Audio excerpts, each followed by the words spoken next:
오늘 우리는 히스기야 왕을 만나게 되어집니다.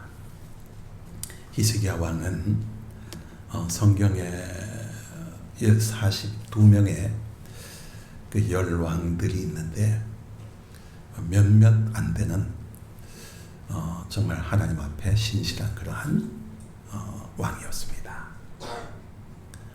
다른 어느 왕들하고는 다르게 우상숭배를 다 타파했어요.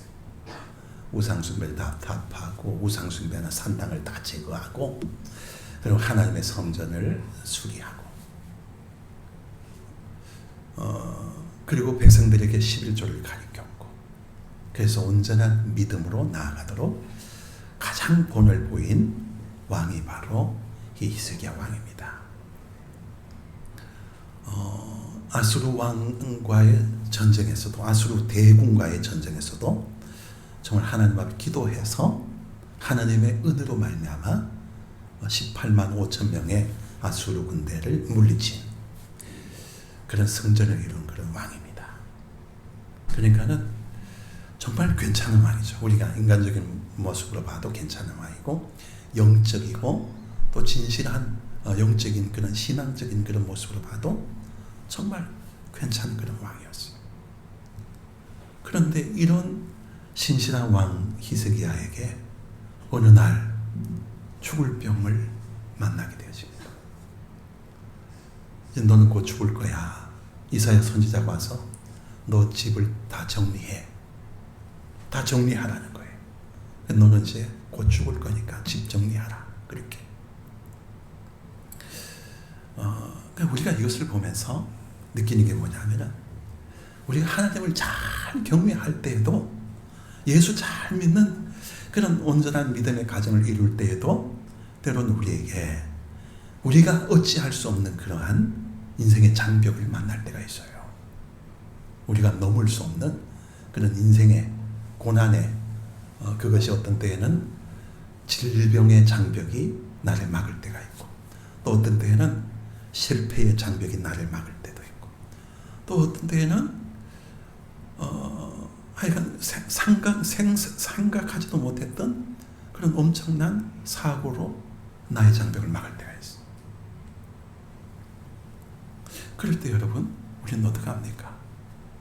어떻게 합니까? 히스기야 왕도 하나님을 잘 경외하는 그런 믿음의 왕이었는데 죽을 병이 찾아온 거예요. 죽을 병이. 성경을 연구하는 학자들이 그때 당시로 지금으로 치면 후두암을 맞이했다. 그렇게 그 주장하는 사람도 있어요. 암이 찾아온 거예요. 암이 찾아와서 너는 죽을 거다. 왜 하나님을 잘 경외하는 정말 본이 되어지는 그런 왕한테 이러한 정말 자기는 어찌할 수 없는 그런 죽을 병에 걸리고 말았을까? 그런데 문제는 뭐냐면은 히스기야는 이 죽을 병의 장벽을 만났는데 그것을 잘 넘고 고침을 받고 15년 동안 생명을 연장받았다 하는 사실인 거예요. 그래서 오늘 우리가 이 말씀 가운데 보면은 이사야 선지 하나님께서 이사야 선지자를 시켜서 너는 이제 곧 사흘 안에 성전으로 올라갈 수 있을 거다 그렇게 말씀하고 어떻게 치유를 해주냐면 무화과 열매를 이겨가지고 그것으로 이 히스기야의 병을 고쳐주셨다 이렇게 나오죠. 이것을 보면서 우리가 하나님 앞에 기도했을 때 하나님께서는 어떤 의술도 필요 없이 그냥 기적과도 같이 몸에서 치료가 이루어지는 그런 치유의 역사를 일으키실 때도 참 많아요. 여러분도 경험해보지 않았습니까? 병원에 안 가고 약도 안 먹고 정말 기도를 했는데 그냥 기적과도 같이 치유가 일어났어요. 저도 어릴 때에도 참 아팠는데 그냥 엄마가 기도해 줘가지고 그냥 조금 있으니까는 그냥 열이 다 내려가고 그냥 치유되어지는 그런 어린 때의 경험이 있었고 우리가 자식들을 키울 때도 그런 경험을 많이 했어요. 아이를 붙잡고 기도를 참 많이 했어요. 기도를 많이 했는데 어느 순간 보니까 그냥 나아 있고. 그래서 우리 아이들은 참 병원에 안 갔어요. 그냥 기도로 붙잡고 그냥 기도로 그냥 아이들을 많이 키웠어요. 그렇다고 병원 가지 말라는 건 아니고요. 오늘 제가 말씀드린 거는 무화과를 짓이겨서 이 죽을 병을 고친 것처럼 하나님께서 우리에게 허락하신 의술과 의약품들을 우리가 이거 하나님이 주신 걸로 생각해야 된다는 말이에요. 그냥 왜 이사야 선지자를 통해서 너 하나님이 사흘 안에 낫게 하신다고 하셔서 이렇게 선포하면 됐을 건데 왜 이랬을까요? 예수님께서도 그러셨지 않습니까? 맹인의 눈을 고칠 때도 어떻게 진흙을 이겨서 우리가 이것을 그냥 그 시대에 좀 너무 원시적이다 이렇게 생각하지만은 여기에 그런 비밀이 있는 거예요. 여러분, 우리가 수백 년 동안 사람들이 우리 인류에 수백 년 동안 사람들이 열나고 이렇게 감기 몸살 오고 그랬을 때 그 열을 내리는 가장 중요한 약재가 여러분 뭐였습니까? 아스피린이었죠. 아스피린. 근데 그 아스피린의 연료가 뭐였죠? 원료가 버드나무였죠. 버드나무에서 아스피린을 뽑아온 거예요. 그 버드나무가 없었다면은, 아스피린이 없었다면은 수백 년 동안 여러분 우리 인류는 어마어마하게 죽음을 많이 당했을 거예요.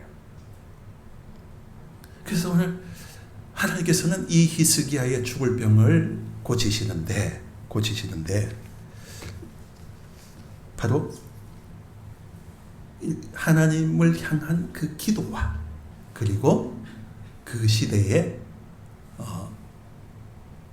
의술로 이렇게 고쳤다. 그래서 오늘 우리가 생각하게 되어진 건 뭐냐면은 바로 우리가 하나님 앞에 기도를 하고 또 하나님이 우리에게 이 인류에게 허락하신 많은 이런 의술과 의약품을 통해서 우리는 나음을 입을 수 있다는 거죠.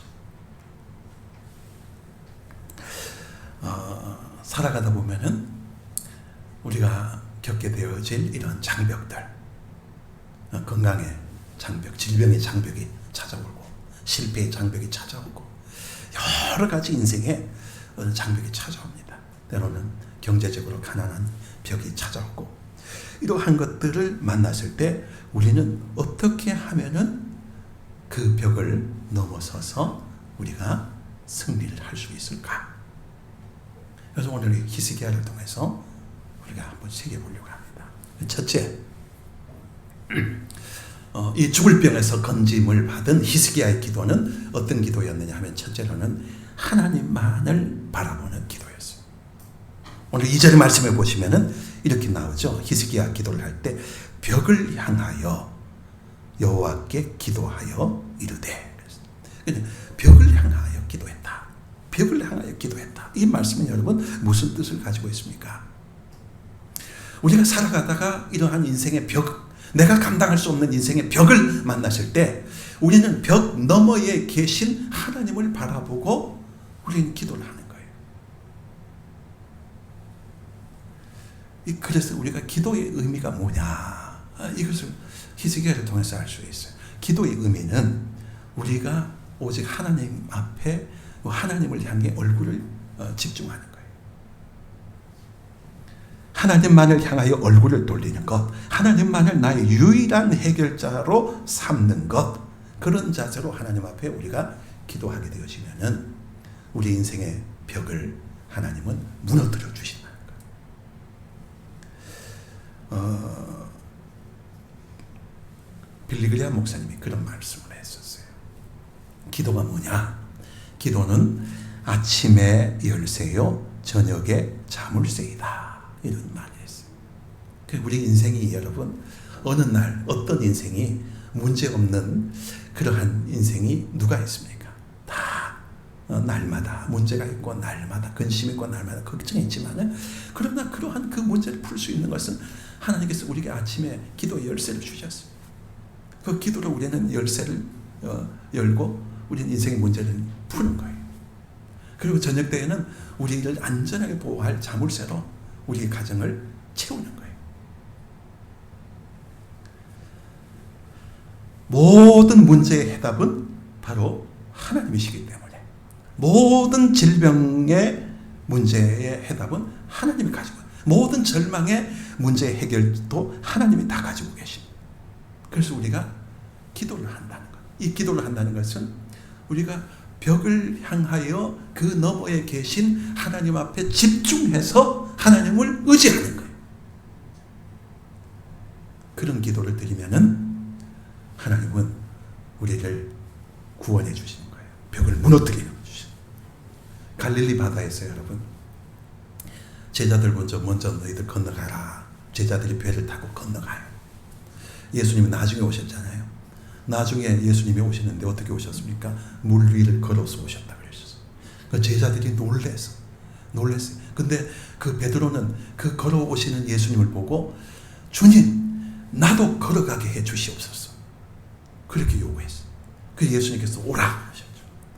그래서 정말 믿음으로 발을 한 걸음씩 내디딜 때마다 기적과 같이 물 위를 걸어가는 거예요. 물 위를 한 걸음 한 걸음 걸어가는 거예요. 그때 주님만을 바라보고. 근데 조금 걷다 보니까 바람 소리가 막 들려오는 거예요. 보니까 옆에 막 풍랑 물결이 막 일어나는 거예요. 바람 소리 듣고 물결을 옆으로 바라보게 되어졌을 때 베드로는 빠져버렸다 그랬어요. 그 예수님만을 집중해서 걸어갔을 때에는 기적을 경험했어요. 근데 주위에 바람 소리 그리고 물결 이 풍랑을 바라보고 있을 때에는 물속에 빠져버리고 마는 거예요. 그래서 예수님께서 건져주시면서 믿음이 없는 자야 그렇게 책망을 하셨죠. 그래서 우리가 지금 주님 앞에 집중한다는 것. 그래서 우리가 기도를 하도 기도의 능력을 경험하지 못하는 이유가 어디에 있느냐면은 주님 앞에 집중을 하는 거예요. 주님한테. 그러니까 히스기야는 벽을 향했다 하는 것은 그래서 얼마나 답답하겠어요. 벽을 향해서 우리가 이렇게 터트려지면 얼마나 시원합니까? 근데 벽을 향해 가지고 기도를 했다는 것은 세상 것은 다 차단했다는 거예요. 사람의 소리 다 차단했다는 거예요. 환경을 다 차단했다는 거예요. 오직 주님만을 바라보고 집중했다는 거예요. 그럴 때 하나님께서는 그 기도를 들어주신 거예요. 그래서 오늘 우리도 기도를 할 때 좀 더 집중적인 그런 기도를 해요. 사실 여러분 기도는 집중적인 기도는 여러분 통성 기도죠. 민수기 14장 1절에도 보면 이스라엘 백성들이 정말 그냥 고난에 처했을 때, 위기를 처했을 때 어떻게 했습니까? 온 백성이 통곡하며 하나님 앞에 아뢰었다 그랬어요. 그래서 우리가 묵상으로 기도한다. 그건 묵상 기도하는 거는 그건 잠깐은 되지만은 묵상 기도하는 사람들은 대부분 딴 생각 다 해요. 통성 기도해야 되지. 다 그래요. 저도 그런데요. 저도 그냥 목회만 34년을 하는 사람인데 그냥 묵상 기도하면 잠깐 하는 기도는 묵상 기도할 수 있어요. 그러나 오래 하는 기도는 묵상 기도가 안 돼요. 그래서 소리내서 기도하라. 성경에 소리내서 부르짖으라 그랬죠. 이런 기도가 돼야 돼. 이런 기도. 하나님을 우리가 하나님 앞에 집중을 하면은 하나님이 우리를 집중하시는 거예요. 내가 하나님을 주목하면은 하나님이 나를 주목하시는 거예요. 그래서 우리가 다시 다른 데로 다 시선을 돌리니까 그냥 하나님께서 우리를 집중하지 않는 거예요. 토레이라고 하는 목사님이 이렇게 얘기를 했어요. 기도는 바로 내가 이쪽에서 큰 산을 향해서 내가 이쪽에서 굴을 파는 것이다. 그리고 내가 굴을 파기 시작할 때 하나님 건너편에서도 나를 향해서 굴을 파는 것이다. 그냥 하나님을 집중해서 굴을 파는 거예요. 그러면 하나님은 나를 향해서 집중해서 굴을 파 들어오시는 거예요. 그래서 우리는 기도의 능력을 경험하는 거예요. 그래서 굴이 뚫리게 되어지면은 기적과도 같은 그런 하나님의 능력을 우리가 경험할 수 있다는 사실입니다. 그 다음에 두 번째로 히스기야 기도는 어떤 기도였느냐 하면은 주님 앞에 진실하게 행했던 헌신의 삶을 고백하는 그런 기도였어요.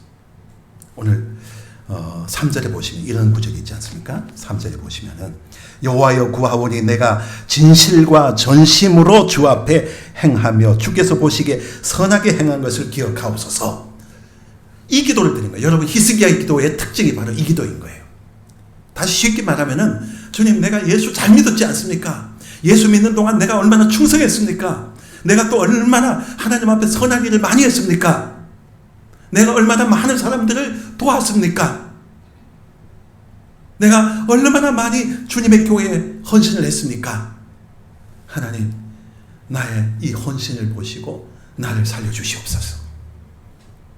이 기도를 드린 거예요. 그러니까 우리가 이런 절망적인 그러한 환경을 맞이했을 때 우리가 하나님 앞에 기도할 때 여러분, 하나님의 보좌를 움직이는 그 기도 요소 중에 하나가 뭐냐면은 지금까지 내가 살아오면서 쌓아놓았던 선행, 헌신, 충성, 이런 것들이 얼마나 중요한 영적 자산이 되는 것인지 여러분, 이걸 알아야 돼요. 가정생활도 잘해야 되겠죠. 직장생활도 잘해야 되겠죠. 그런데 교회생활 여러분 잘해야 됩니다. 교회생활 잘하는 사람, 우리의 신앙생활이 어떤 위기에 봉착했을 때, 인생에 넘지 못할 그런 장벽이 나를 가로막고 있을 때 하나님 앞에 우리는 기도하지 않습니까? 그렇게 기도할 때 우리의 영적 귀중한 자산이 되는 것이 무엇이냐 하면은 내가 지금까지 살아오면서 주를 위해 살았던 모든 순간들, 그것을 하나님은 기억하신다는 거예요. 그거 여러분, 오늘 지금까지 살아오시면서 주님을 위해서 뭘 했습니까? 주님의 교회를 위해서 내가 뭘 했습니까? 했으면은 그게 얼마나 큰 영적 자산이 되는지 몰라요. 사도행전 10장에 보게 되어지면은 고넬료 얘기가 나오죠.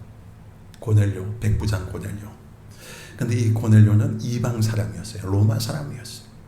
근데 하나님을 잘 경외하였고 또 뭘 했다 그랬어요? 구제를 잘했다 그랬어요. 그 구제를 잘한, 그래서 사도행전 10장 4절에 보게 되어지면은 그의 기도와 구제가 하나님께 상달되었고 하나님의 기억하신 바 되었느니라 그랬죠. 그래서 하나님께서는 이 고넬료의 가정을 축복하셨어요. 그 가정에 성령께서 임재하셨어요. 그리고 이 고넬료의 가정을 통해 가지고 유럽의 선교의 전초 기지로 삼아줘요. 큰 역할을 하는 거예요. 그래서 우리가 기도를 할 때도 여러분, 이런 자산이 있어야 돼요. 하나님, 내가 주님의 몸된 교회를 위해서 이거 했잖아요.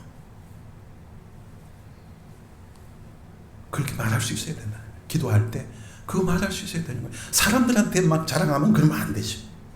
근데 하나님 앞에 하소연하세요. 내가 인생의 장벽을 만났을 때, 하나님, 내가 하나님 앞에 이렇게 했잖아요. 다른 사람들은 거들도 보지 않았지만은, 다른 사람들의 눈에는 보이도 않았지만은 내 눈에는 보여서 내가 하나님의 교회를 이렇게 섬겼고, 내가 정말 아낌없이 하나님을 위해서 바쳤고, 내가 정말 눈물로 하나님 앞에 기도를 했고. 그래서 우리 기도는 여러분 헛되지 않습니다. 기도가 쌓이고 쌓여 때가 되면은 반드시 기도의 열매가 맺어지게 되어지고, 그래서 우리는 기도를 쉬지 말아야 되는 거예요. 사도행전 9장 36절을 보게 되어지면은 여제자 다비다 이 얘기가 나와요. 이 다비다라고 하는 여제자가 정말 훌륭한 여제자였어요. 근데 어느 날 죽음을 당했어요. 그래서 죽음을 당했는데, 그냥 이 병들어서 죽게 되어졌는데, 이 베드로에게 전가를 보냈어요. 지금 여기에 그 다비다가 지금 죽었습니다. 어찌 좀 해주세요. 그냥 그 주위에 있는 사람들이 너무너무 답답해가지고 욥바라고 하는 멀리 떨어져 있는 베드로한테 전가를 보냈어요. 베드로가 그 전가를 듣고 이 다비다의 시체 앞에 찾아왔어요. 그 시신 앞에 찾아왔어요. 이 시신 앞에 찾아왔는데 주위의 사람들이 막 이렇게 옷을 벗어가면서, 이 겉옷은 여기 이 다비다, 이 여제자 다비다가 나에게 지어준 거예요. 사람들이 막 옷을 벗어가지고 이분이 나에게 이걸 지어준 거예요. 속옷을 벗어가지고 속옷을 벗으면 안 되겠죠. 속옷을 가리키면서 이 속옷도 이 여세자 다윗다가 나를 위해서 지어준 거예요. 그래 베드로가 가보니까 기가 막힌 거예요. 사람들이 전부 다 그냥 다 은혜를 입은 거예요. 다 이분이 살아있을 동안에 그냥 다 그냥 선행을 베푼 거예요. 성령께서 베드로를 감화해 주셨어요. 저를 살려라. 그래서 베드로가 어떻게 합니까? 시신, 흰 천이 덮여있는 이 시신을 향해 가지고 다윗아 일어나라. 그랬어요. 죽을 병에서 일어났어요. 살리신 거예요. 평소에 구제하고 섬겼고 선행을 베풀었던 그것이 하나님께 상달되어진 거예요. 그래서 오늘 우리가 여러분 주님 앞에 이렇게 헌신하고 충성하고 나를 위해서 쓰지만 말고 하나님을 위해서 썼던 그 모든 것들이 그게 절대로 여러분 그냥 아니에요. 헛것이 아니에요. 심은 많지 여러분은 반드시 거두게 되어지고 특별히 인생의 큰 장벽을 만나실 때 그 장벽을 넘어설 수 있는 그런 영적 자산이 되어진다는 것을 여러분은 꼭 기억하시길 바랍니다. 그 다음에 세 번째 히스기야의 기도는 통곡과 눈물의 기도였더라. 그랬습니다. 오늘 3절 끝에 보시면은 히스기야가 심히 통곡하더라 그랬죠. 나의 선행을 기억하옵소서 이렇게 기도를 했고 그 다음에 한 게 뭐예요 여러분? 통곡한 거예요. 통곡을 했고 5절에 보게 되어지면은 내가 내 기도를 들었고 내 눈물을 보았노라 이렇게 했는 것을 보면은 통곡과 더불어서 눈물로 기도했던 것을 보게 되죠. 여러분 통곡과 눈물의 기도가 하나님의 보좌를 움직인다는 것을 우리에게 가르쳐 주는 거예요.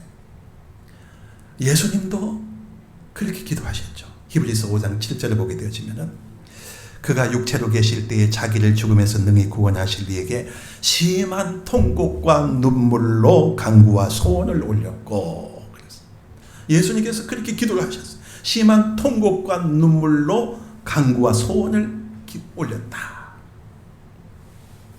성경에 나오는 하나님의 사람들, 하나님이 크게 들어쓰셨던 사람들 보면 다 눈물로 기도했던 사람들. 한나 선지자는 어땠습니까? 한나는 하나님의 성전에 올라가 가지고 눈물과 통곡으로 기도를 했다 그랬죠. 그래서 사무엘이라고 하는 그러한 위대한 선지자를 아들로 얻었어요. 다윗은 어떻게 했습니까? 다윗도 자기가 죄를 지었을 때 그 죄를 회개할 때 어느 정도로 눈물을 적셨냐, 침상이 젖을 정도로 눈물을 흘리며 하나님 앞에 회개 기도를 드렸다 그랬어요. 예레미야 선지자는 어떻게 기도를 했다고 그랬습니까? 나라를 생각해 보니까 눈물로 기도하지 아니할 수가 없었다 그랬어요. 디모데도 기도하는 아들이었어요. 그래서 바울이 디모데를 칭할 때에도 내가 네 눈물을 생각하여 너 보기를 원한다. 디모데 생각하면은 눈물이 있는 거예요. 하나님은 여러분 눈물로 기도하는 사람을 기뻐하시고 귀하게 여기셔요. 보니까 울며 기도한 사람들, 통곡하며 기도하는 사람들의 공통적인 특징이 뭐냐 하면은 하나님께서 기도를 응답해 주셨다는 거예요. 기도를 응답해 주셨다. 어떤 교회가 여러분 부흥되어지고 든든히 서갈 때에는 그 교회는 수분이 많아야 돼요. 수분이 많아야 돼요. 눈물의 기도가 많아야 되고 또 땀이 많이 흘려져야 되고 이러한 교회는 부흥되어지고 은혜롭게 든든히 서가는 그러한 교회가 되어지는 거예요. 눈물로 기도하는 성도들이 많은 교회, 그런 교회가 하나님이 부흥시켜 주시는 교회고 든든히 세워져가는 그런 교회가 되는 거예요. 그런데 이 시대는 눈물이 다 말라버렸어요. 눈물이 너무 말라버렸어요. 옛날에는 그냥 우리 살아가는 삶이 힘들고 어려울 때 그럴 때는 하면 그냥 눈물 나고 그랬지 않아요? 눈물이 말라버린 시대, 눈물의 기도가 있는 심령, 눈물의 기도를 받고 자란 자녀들, 눈물의 기도가 있는 가정, 이런 가정은 정말 복된 가정인 거예요. 교회도 눈물의 기도가 있는 그런 교회가 복된 교회이고, 가정도 눈물의 기도가 있는 가정이 복된 그러한 가정이 되는 거예요.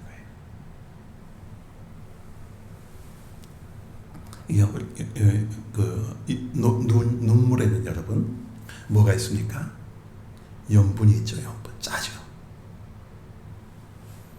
소금이 있기 때문에 눈물로 기도하게 되어지면 여러분, 내 영혼이 썩지를 않아요.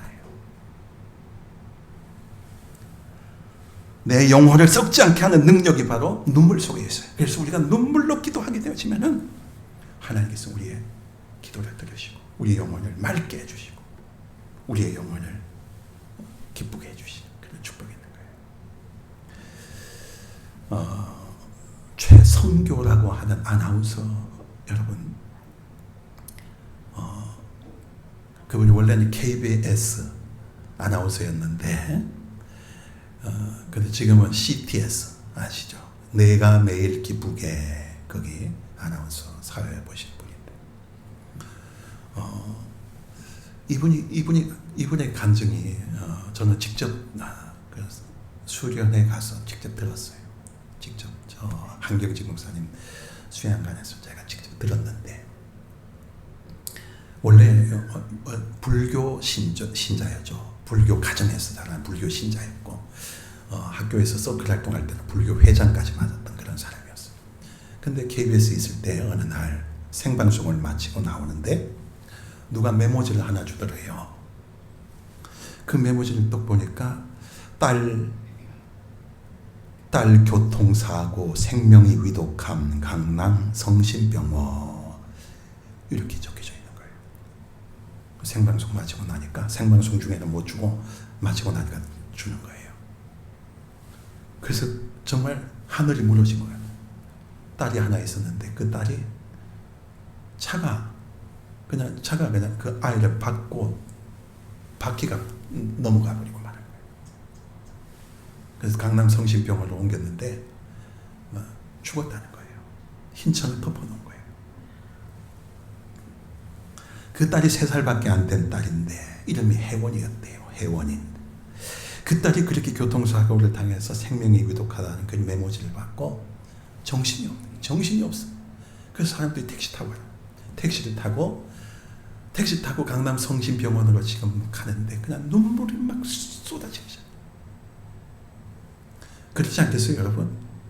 3살짜리 딸이 지금 차에 그냥 박혀가지고 바퀴를 그냥 넘어버려가지고 죽어 있어요.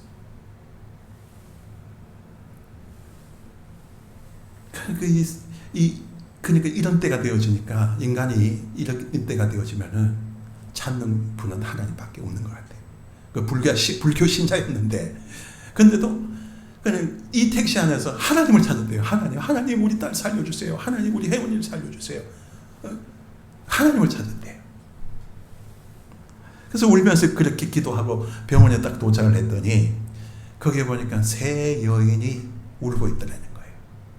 3 여인이 울고 있어요. 보니까 딸 혜원은 흰 천이 덮여져 죽어 있어요. 자기 어머니가 울고 있고, 자기 아내가 울고 있고, 형수가 울고 있고, 그 3 여인이 지금 막 그 혜원이를 지금 그냥 붙잡고 울고 있는 거예요. 그래서 이 최성교 씨가 이게 마지막 가는데 이거 그냥 보낼 수 없다고 생각해가지고 이 흰 천 덮여져 있는 이 딸을 안고 통곡하기 시작했다는 거예요. 통곡하면서 혜원아 미안하다, 지켜주지 못해서 미안하다 그러면서 그냥 기대보는 거예요. 하나님 아이를 살려주세요. 하나님 이 아이 살려주세요. 통곡하면서 1시간 동안 울었다 그래요. 1시간 동안 울면서 하나님을 찾았대요. 하나님. 그분의 간증이 여러분, 그 최성교 간증, 유튜브에 들어가면 그 조회수가 수백만 되는 그런 조회수가 있어요. 한번 보세요, 여러분. 그러니까 전도했을 때도 그저 뿌리쳤던 그런 사람, 그냥 기도를 제대로 해야 하니 그저 하나님만 찾는 거예요. 하나님. 울면서 1시간을 통곡하면서 하나님 제 아이 살려주세요 기도했는데, 근데 1시간 정도 그냥 안고 있는데 아이 체온이 따뜻해지더래요. 그리고 조금 있다가는 캑캑거리면서 아이가 목에서 피를 토해내더래요. 그래서 의사들이 막 달려왔어요. 아이가 막 체온이 돌아오고 목에서 캑캑거리면서 피를 토해내니까 그 아이가 이게 살아난 거죠. 그래서 의사들이 달려와가지고 이 아이를 보면서 죄송하다 그러더래요. 죄송하다. 왜냐하면 죽었다고 지금 사망 선고를 해놨기 때문에. 그래서 그 아이는 그 자리에서 기적과 같이 살림을 받았어요. 살아났어요. 그리고 2년 동안 병원에 있는데, 2년 동안 병원에 있을 때 어떤 일이 일어났냐면, 이 불교 집안의 사람들이 전부 다 예수 다 믿어버렸어요. 다 예수 믿어버렸어요. 그 혜원이하고 찍은 사진이 이렇게 보면은 올라와 있어요. 이렇게 하나님 앞에 전심으로 기도하면 하나님께서는 이 혜원이를 왜 그렸을까? 온 가족 구원을 이루기 위해서. 그 아이 하나로 인해 가지고 온 가족이 구원받은 거예요. 그렇습니다. 여러분, 우리가 흘린 눈물, 그것은 절대로 헛되지 않습니다. 하나님 앞에 눈물로 기도하면 하나님 그 기도를 들으시고, 내 인생에 어떤 인생의 장벽이 가로막고 있을지라도 그 장벽을 향하여 기도하게 되어지면은 그 장벽 너머에 계신 하나님께서 그 장벽을 허물어 버리는 그런 기적을 우리에게 보여주시는 거예요. 살아가시면서 이런 인생의 장벽을 만나십니다. 여러분, 오늘 히스기야처럼